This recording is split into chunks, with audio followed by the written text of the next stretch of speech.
Now, another type of graph which you may not be familiar with is a stepwise linear function.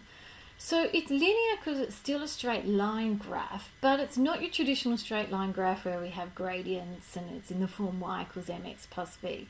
It looks more like this graph that I've got down below. And this is a sort of graph when I like to think about it mainly in terms of car parking. If you're going to, say, Chatswood Chase and you need to pay for parking, which, you know, everyone has to, you get a certain amount free, or Macquarie Centre, you get a certain amount of time free, and then you've got to pay a certain amount for every hour after that. Or if we think about your telephone bills, it's a certain amount for the first minute, and then every minute after that it changes price. So the longer you talk on the phone for, the more that you're going to pay. So if we have a look at this graph, it's showing us that the car park that we're looking at charges $3 for the first 2 hours. So you can see I've drawn a straight line. It really cost me nothing because I don't go in there. As soon as I go in there, I'm paying $3 up to and including the 2 hour mark.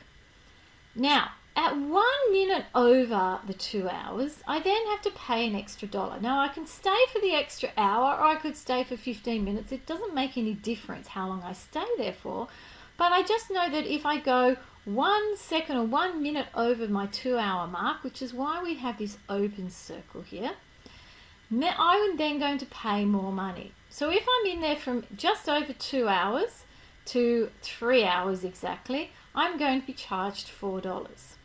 Now, if I go 1 minute over the 3 hours, that's why I've got another open circle here, I'm going to be charged another $1, and so on. So these open circles, you can see they correspond to a filled-in circle. Filled-in circle means it counts. An open circle means it's not counting the 2, but it's counting anything over the 2. This open circle means it's not counting the 3, but it's counting, say, 1 minute over the 3, and so on. This is a stepwise graph because it looks like a set of stairs. You can imagine someone standing here and they're walking up the stairs. Okay, and I've written here a blank circle means that the value is not included, while a shaded circle means the value is included.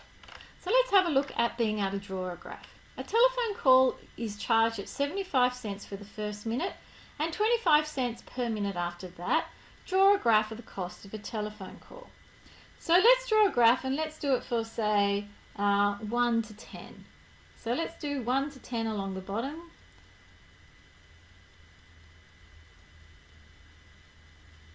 And you can probably do a better job.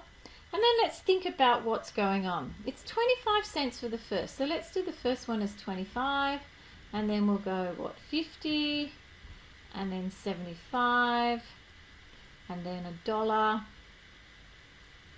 And then $1.25, $1.50, $1.75, and $2, let's say.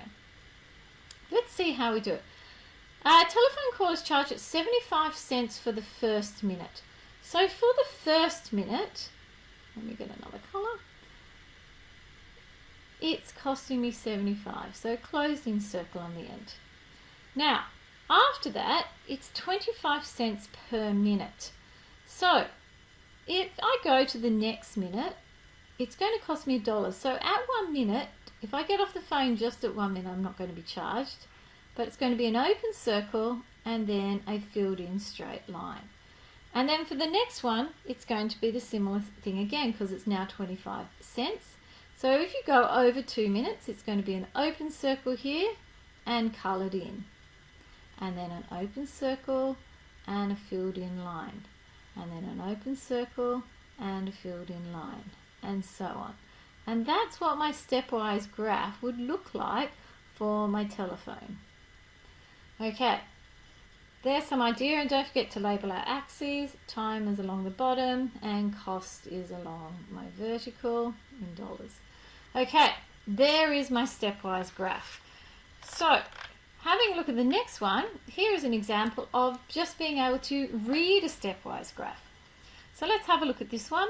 The stepwise graph shows the daily charges, parking charges at a car park. Find the charges for parking for 3 hours. So let's go along the bottom and look for 3 hours. You can see a closed in dot, so it's going to cost me $15. And let's have a look for 55 minutes. Well, 55 minutes is less than an hour, so it's up here. Doesn't matter whether I'm there for an hour or 2 hours, it's going to cost me $5 no matter what. Now for 3.5 hours, here's 3 hours, here's 3.5. So I'm going to go back up and read off my graph. That's going to cost me $25. And for 4 hours and 1 minute, so here's 4 hours. 1 minute means I'm into the next bracket here, because this is 4 hours, it's not included, but 4 hours and 1 minute's included here, and that would cost me $35. For what range of times can I park for $25? So let's go up and read for $25. Well, for just over 3 hours, more than 3 hours, and less than 4. So more than 3 hours and less than 4.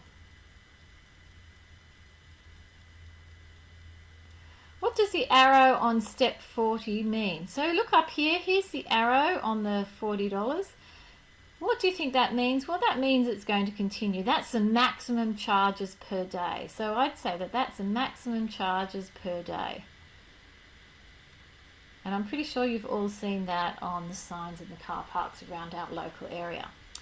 Okay, have a go at doing this. I'm also going to put into your folders some worksheets to practice this.